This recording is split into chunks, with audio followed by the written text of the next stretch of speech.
fait un grand chef qui parle de beginnings. Puis surtout, il y a encore new beginnings NBC. New beginnings. Hariho inzoga iri officialisé yitwa Karibu. Ijya nzoga sinzi aho igera mugabo ndafise ubuhamya n'umupastori abantu batari bake yishe canke rikirica uri kurafasha basanga niyo nzoga ya mono. Burya rero nimuzirondere kure muzirondere mu kibarbe mu drinki n'izindi ijya yonyene hamwe mu twofashanya ikava mu banyagihugu twaba dukirije abasore batari bake n'abagabo mbere n'abantu bubatse. Hama ikindi ni kuri ivyo nyene hari ikintu mu mahanga gisa n'ikiyovyabwenge mu Burundi tutaramenyera n'ibintu vy'akamara. Hari akamara burya n'ikiyovyabwenge gikomeye gisambura n'ingo gikonona n'ubuzima bw'abantu. Hari akantu kaje k'abashinwa nibaza ko kemewe n'amategeko biciye muri Loterie Nationale k'abashinwa umengo n'akamashini bashyira mu mabutike ku mabarabara karakiyogeje karamaze abana baragenda bakakwiba igihumbi nume ugiye kuraba umubajije basanga yakijanye muri ca kimashini. Rero abana bariko barabigisha kwiba Amplisto Sola leta nkozi niyigisha abantu jedo diazar yigisha abantu yuko bakoresha ingeso zabo n'iciyumviro baterera nka jewe igiti canje. Murakoze. Ukazina nitwa Imam Uzima Hassan Mode niwe mwalimu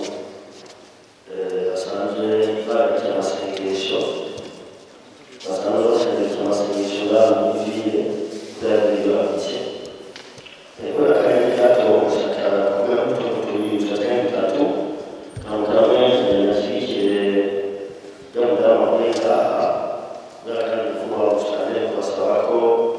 ajya amashuri y'ikamba amashuri yateye imbere bafite icyo n'imigenzo yabo hanze ko muri mu masaha kugira ngo n'abakozi b'Imana bazeyo kugira bigishe ziriya ngeso ziriya ndero bafise cyangwa inyandiko bafise ko bihinduka kugira ngo barekere mu migenzo y'Imana mu mico y'inzira z'Imana kandi bamenye imico y'ikirundo tutora imico y'ikirundo kenshi irahuye neza rwose cyane ibice byinshi cyane irahuye n'ibyo Imana yatwigishije.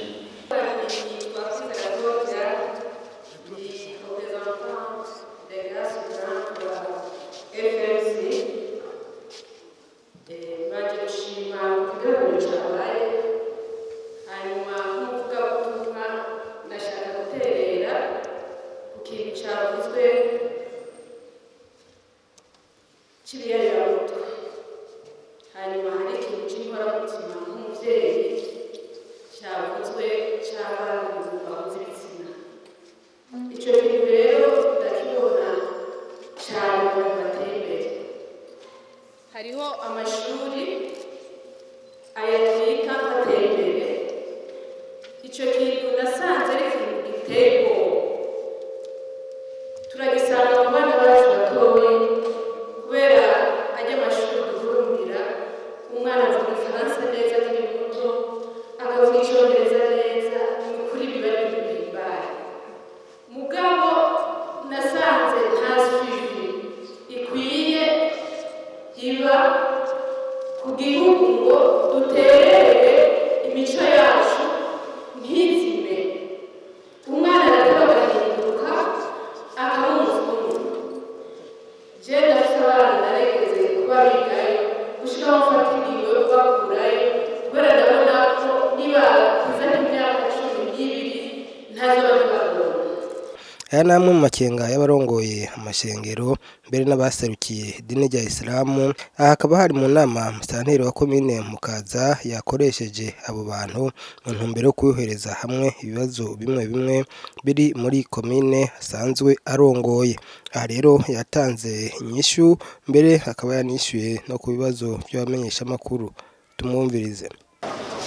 Nitwara Nubasi ndayihobora ndi musantera ku Mukaza. Ibibazo bashikirije ari kijanye n'ubuhungu bwaruka usange muri insina bashikirije n'ibijanye n'ibiyayira mutu n'uko mugendo ico ni kibazo ndetse natwe twari twabashikirije kugira badufashe kugira ngo bigishe abantu cyane cyane abavyeyi kuko biraboneka neza yuko hari abavyeyi ibanga ryo kurera barihebeye abigisha ku ishuri barihebeye abanyamashengero mu isengero badakwirikirana indero y'abana babo abana baheruka bavuye ku ishuri hamagasura kubabona batashe mbwa batazi ivyo biriwemwo twabasabye rero yuko mu nyigisho batanga cyo kimwe na mu nyigisho twebwe gutanga mu n'abajeje intwaro ibyo bintu byo gutuza ubuhumbu mu miyabaga mu bana bakiri bato ndetse no kunywa ibyaruwa mutwe ndetse no kunywa inzoga zitemewe n'amategeko murazi ko nazo nyene zihari badufasha kugira ngo biranurane n'imitsi twanabamenyesheje yuko hari ingingo leta vye yafashe yuko bibonetse neza yuko ibyaruwa mutwe canke inzoga zitemewe n'amategeko bifashwe ahantu hasanzwe hari abatware bahatwara basabye yuko mu bahanwa izo ndongozi nabo nyene bojamwo haba abasivile abaje intwara basanzwe bahakorera ndetse n'abapolisi basanzwe bahakorera twanabashikirije mbere n'ikibazo kiboneka cyane cyane ngaha hagati mu gisagara aho leta yugaye burya buvunjirwamo amafaranga murabizi ariko bikaba biboneka neza yuko hari abantu bikika mu kiza bakabikora twabasabye yuko badufasha cyo gituma twatanze nimero ya telefone turayihereza bose ko uzobona ariko arakora ivyo ndetse n'ibindi muzi twavuze muri no nama bikomeye bijanye n'isuku umutekano kurenza ibiciro byo kudandaza amatapaje nocturne kuvuza ivyuma birenze urugero haba mu ijoro canke ku murango kudashira amatara ku mabarabara kugira ngo habone mu ijoro ivyo byose twatanze nimero kugira ngo uzobona aho biriko biraba abitumenyesha hama natwe dukorane n'inzego zose kugira ngo ubwo bisha tubitutse ibindi bavuze ahanini ko muri komine Mukaza hariho icyo kitakamari by'abashinwa bazana kugira ngo bati abanyeshuri cyangwa abantu bagikora cyangwa bakina kamari mbega muri ngamo n'intwaro mu gikora ivyo turabizi kandi turabibona hariho ivyuma bya kazino bihari mu bibanza bitari bike ariko turavye abo bantu ugasanga barafise impusha ivyo bintu rero nuko abasanzwe baserukira abandi muri ivyo bisata mu migambwe no mu mashinga no mashirahamwe badushikirije tuzobishikiriza abadukurira kugira ngo barabe ko vy'ukuri iyo midogo y'izo ndongozi idafise ishingiro kugira ngo barabe yuko ivyo bintu vy'ukuri bikenewe yuko bigumaho canke zova nico kimwe n'indi myidogo bavuze ijanye n'inzoga yitwa Karibu bavuze yuko iyo nzoga nayo nyine ishobora kuba iri mu yayuramutwe iri mu bintu bishobora kuba birangamiye amagara y'abantu navyo twavuze yuko ari kiyoba gisanzwe gifise uburenganzira bwo kudandazwa bwahawe n'ubushiranganji ubudandaji nabwo twavuze yuko tuzobashikiriza imyitwarariko n'iyo myidogo y'indongozi z'amashengero n'amashirahamwe n'imigambwe kugira ngo barabe ko vy'ukuri iyo nzoga itoba iri mu byago by'amagara y'abantu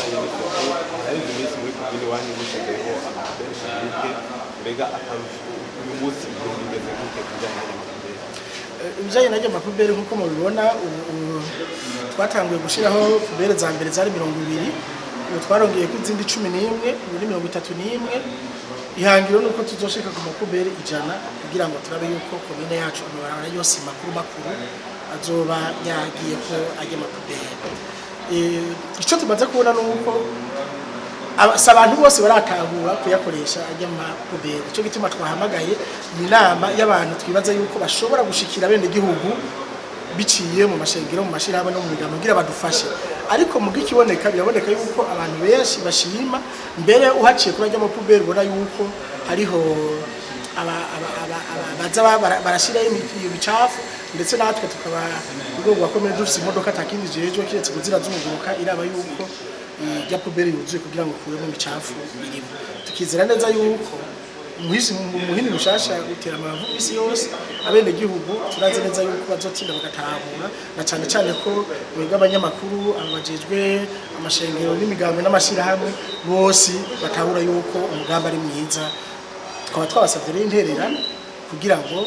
basigura abene gihugu kuzikoresha neza ndetse no kugira pubere zabo mu mpamvu basanzwe babamo nk'uko twari twabibasabye amatara kwibarabara naho hatabona imigambi bafise kugira ngo mabarabara habona. Nico nyene no ku maparking y'amabisi aribonekeza mu ijoro yuko haba hatabona kandi abatonze abantu benshi bigatera mbere ubusuma burengeje urugero. Murakoze cyane kuri ico kibazo ku bijyanye no kubonesha ku mabarabara hari ingingo y'ifata kibanza abaye irafatwa ivuga yuko ku mpangu zose abantu bashirako amatara kugira ngo habone, ariko hariho n'ubundi mugambi komine yiyumviriye yawushikiriza uburongozi bw'igisagara bijanye no gushira amatara ku mabarabara canke kurehabilita asanzwe yarasanzwe hari. Umugambi ni umugambi munini, murumva yuko ari umugambi usaba uburyo. Umugambi rero uri kurigwa, twizera neza yuko Imana ye yafasha uburyo bukaboneka, umugambi nawe nyine uzoja mu ngiro. Ico kimwe n'ico kibazo mvuze cyo ku maparking mugishikirije no munsi atanirwi heze ishirahamwe aturaburijejwe gutwara abantu n'ibintu bidushikirije ico kibazo, hama natwe turagishikiriza uburongozi bw'igisagara kandi yaradutahuye twarabatahuye vuba. Turizera neza yuko tuzohava hakogwa amatara y'ifata kibanza kugira ngo hajya ku bituro by'amabisi hagati mu gisagara habone. يا الله يا رحمن اللهم اجعل وطننا هذا بروندي وطنا سالما وطنا آمنا وطنا له الحق والثواب والتسدد يا أرحم الراحمين. Tunakuomba Mwenyezi Mungu tufanyie nchi yetu hii ya Burundi iwe ni nchi ambayo haki zote zinatekelezwa, iwe ni nchi ambayo kila mtu anapata amani na salama